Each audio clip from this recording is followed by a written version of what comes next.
Bonjour à tous et bienvenue à ceux d'entre vous qui nous rejoignent à l'instant. Nous nous retrouvons en direct de la place Saint-Pierre où le pape François a célébré ce matin la messe de la résurrection. Peut-être l'avez-vous vécu en notre compagnie.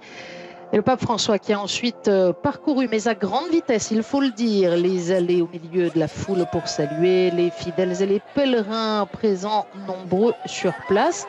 Rapidement, parce que la messe a duré un peu plus longtemps que prévu. Et pour être honnête, le rendez-vous de la bénédiction Urbi et Orbi, c'est en Mondovision, c'est dans le monde entier. Plus de 150 canaux télévisés qui la reprennent en direct.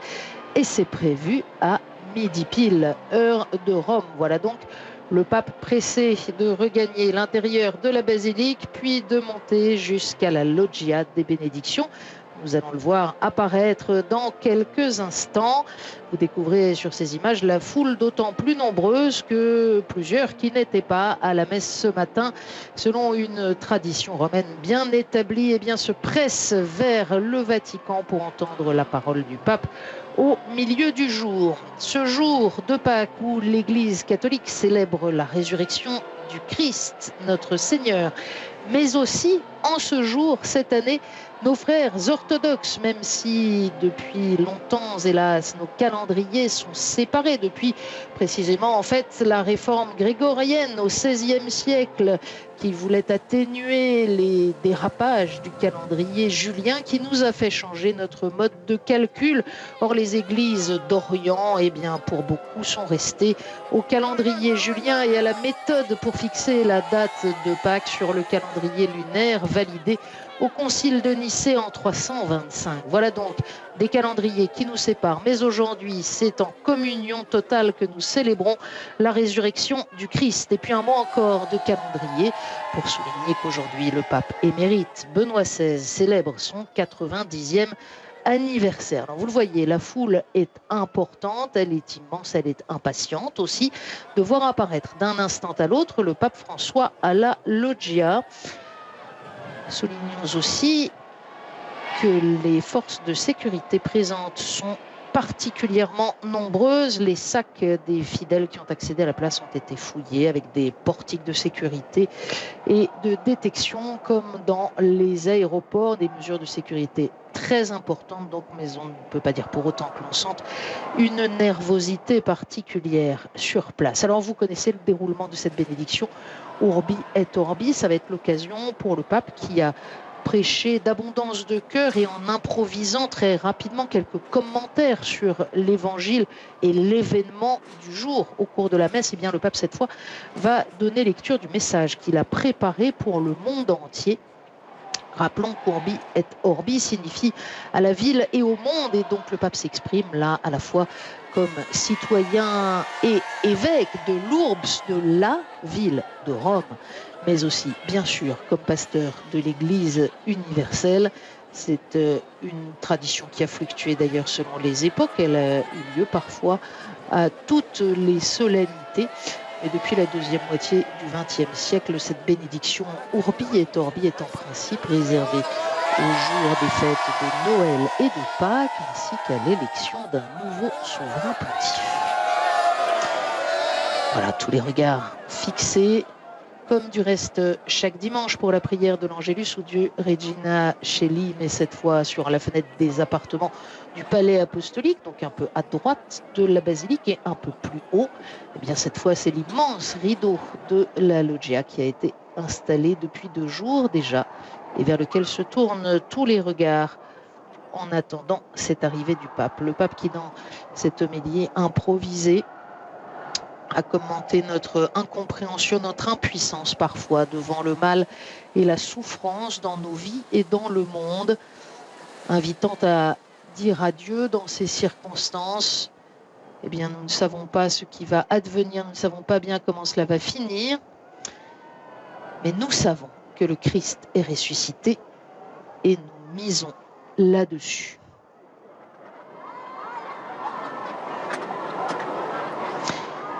Et puis redisons également, puisqu'on aura l'occasion de les apercevoir, pour ceux d'entre vous qui n'étiez pas en notre compagnie tout à l'heure pendant la célébration de la messe, que la place Saint-Pierre est, comme chaque année depuis 31 ans, magnifiquement décoré par plus de 35 000 fleurs offertes par la Hollande.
Cari fratelli e sorelle, buona Pasqua. Chers frères et sœurs, bonne fête de Pâques.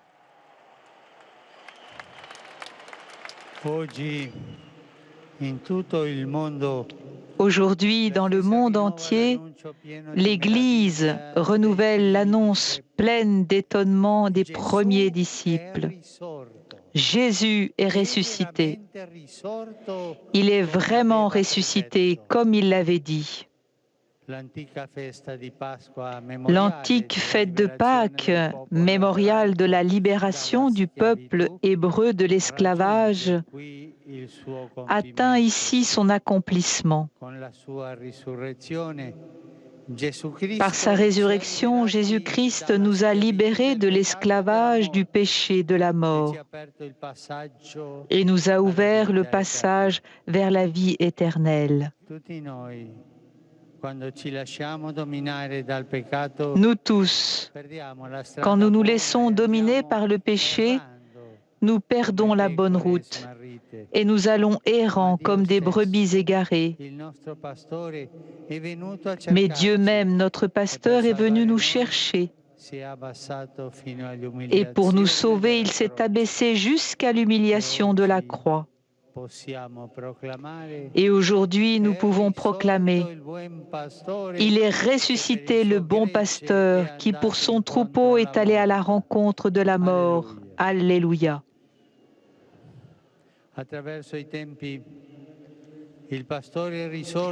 À travers les temps, le pasteur ressuscité ne se lasse pas de nous chercher, nous, ses frères égarés dans les déserts du monde.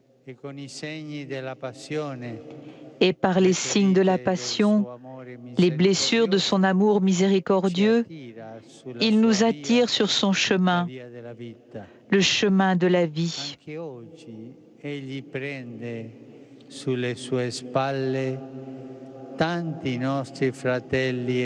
Aujourd'hui aussi, il prend sur ses épaules beaucoup de nos frères et sœurs opprimés par le mal sous ses différentes formes. Le pasteur ressuscité va chercher celui qui est égaré dans les labyrinthes de la solitude et de la marginalisation. Il va à sa rencontre à travers des frères et des sœurs qui savent s'approcher avec respect et tendresse et faire entendre à ces personnes sa voix, une voix jamais oubliée qui les rappelle à l'amitié avec Dieu. Il prend en charge tous ceux qui sont victimes des anciens et des nouveaux esclavages, travaux inhumains, trafic illicite, exploitation et discrimination, grave dépendance. Il prend en charge les enfants et les adolescents qui sont privés de leur insouciance pour être exploités et qui a le cœur blessé par les violences subies à l'intérieur des murs de sa propre maison.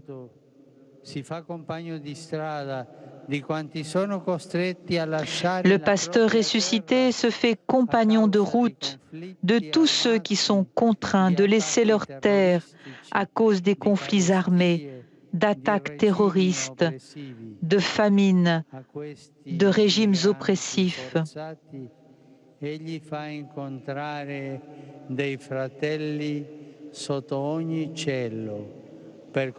À ces migrants forcés, il fait rencontrer des frères sous tous les cieux pour partager le pain et l'espérance sur le chemin commun.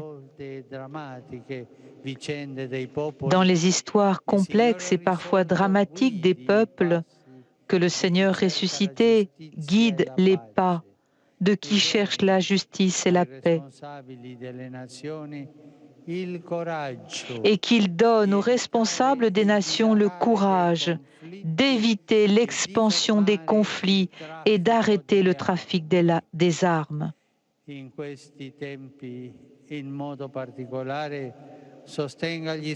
En ces temps, de façon particulière, qu'il soutienne les efforts de tous ceux qui s'emploient activement à apporter soulagement et réconfort à la population civile en Syrie, victime d'une guerre qui ne cesse pas de semer horreur et mort.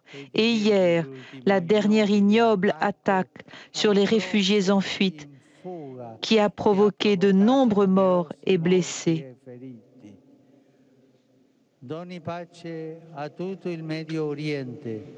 Qu'il donne la paix à tout le Moyen-Orient, à commencer par la Terre Sainte, comme aussi en Irak et au Yémen.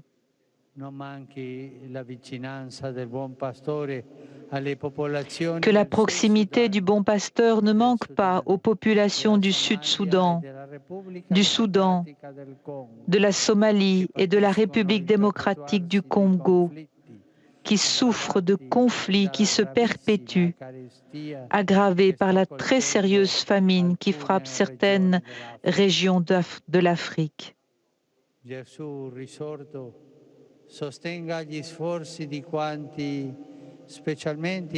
Que Jésus ressuscité soutienne les efforts de tous ceux qui, spécialement en Amérique latine, s'engagent à garantir le bien commun des sociétés, parfois marquées de tensions politiques et sociales qui, dans certains cas, aboutissent à la violence.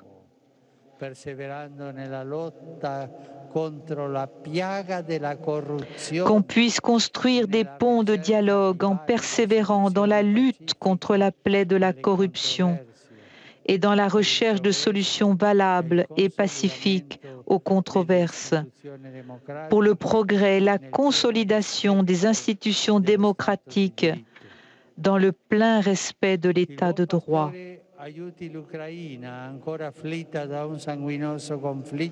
Que le bon pasteur aide l'Ukraine, encore affligée par un conflit sanglant, à retrouver la concorde et accompagne les initiatives en vue d'adoucir les drames de tous ceux qui en souffrent des conséquences.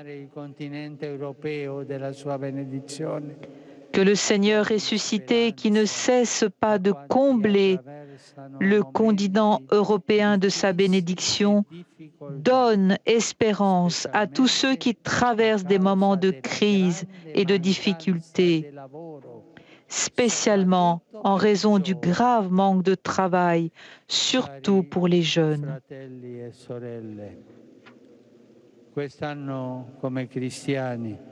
Chers frères et sœurs, cette année, comme chrétiens de toute confession, nous célébrons ensemble la Pâque.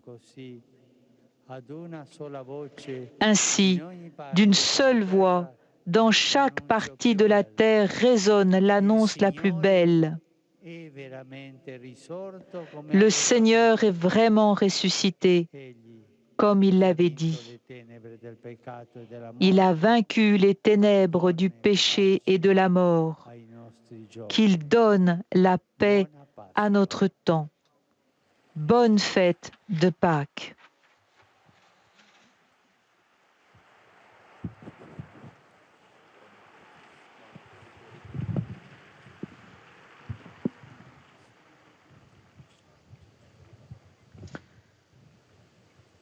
Voilà donc le message du pape François à la ville et au monde. Le pape qui va donner sa bénédiction dans la forme solennelle à tous les fidèles présents et à tous ceux qui vont recevoir cette bénédiction par l'intermédiaire de la radio, de la télévision ou des nouveaux moyens de communication. Le pape accorde, selon les formes établies par l'Église, l'indulgence plénière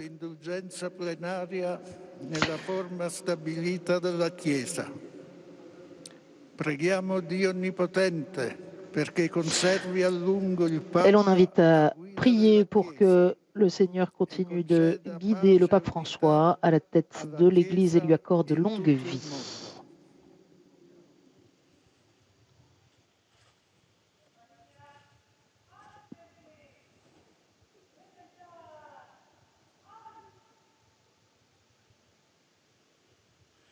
Santi Apostoli Petrus et Paulus, de quorum potestate et autoritate confidimus, ipsi intercedam pro nobis ad Dominum.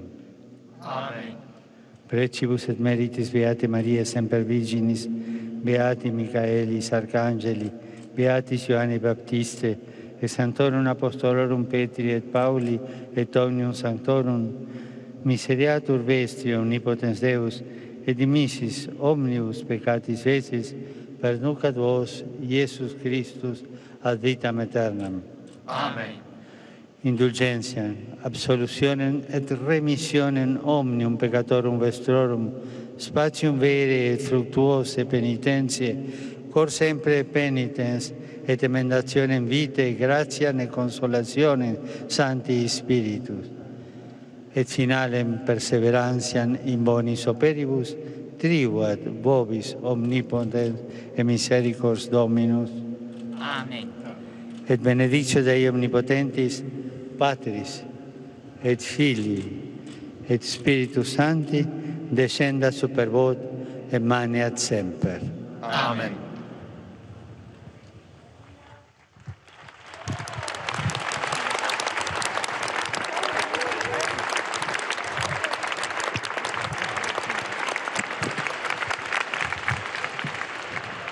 Cari fratelli e sorelle, Chers frères et sœurs, j'adresse mes vœux de bonne Pâques à chacun de vous qui êtes venus d'Italie et d'autres pays, ainsi que ceux qui nous rejoignent grâce aux différents moyens de communication.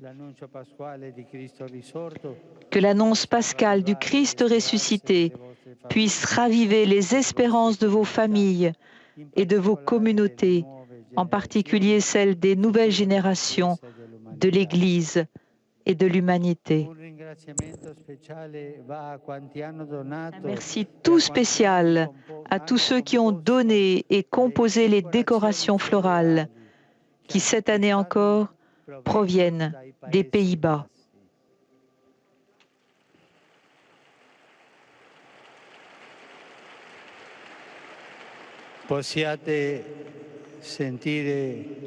que vous puissiez respirer chaque jour la présence du Seigneur ressuscité et partager avec les autres la joie et l'espérance de celui qui nous la donne, sans oublier de prier pour moi. Bonne fête et à bientôt.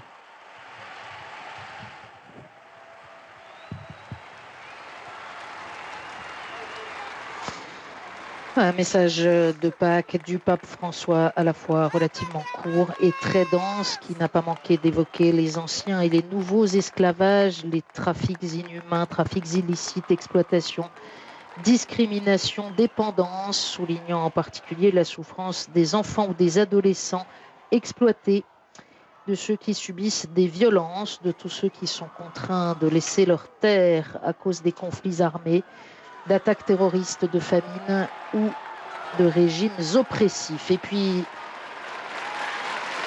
alors que traditionnellement les hymnes résonnent à nouveau,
voilà, les hymnes donc, de l'Italie et de l'État de la Cité et du Vatican, alors que traditionnellement le pape a donc fait le tour des continents et de leur situation particulière dans cette brève adresse évoquant tout spécialement bien sûr le Moyen-Orient, la Terre Sainte, l'Irak, la Syrie, le Yémen, mais aussi l'Afrique avec les violences au Soudan, au Sud-Soudan, en Somalie ou en RDC, l'Amérique latine où les sociétés sont parfois marquées par des tensions politiques et sociales, et puis l'Ukraine encore affligée par un conflit sanglant, a dit le pape, et l'ensemble du continent européen, invitant le Seigneur à le combler de sa bénédiction pour donner espérance à tous ceux qui traversent des moments de crise et de difficulté.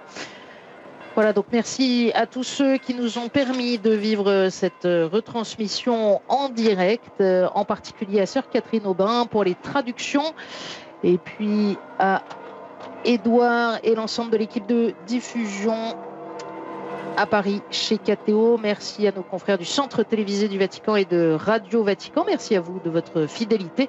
À toutes et à tous, très joyeuse et sainte fête de Pâques. À bientôt.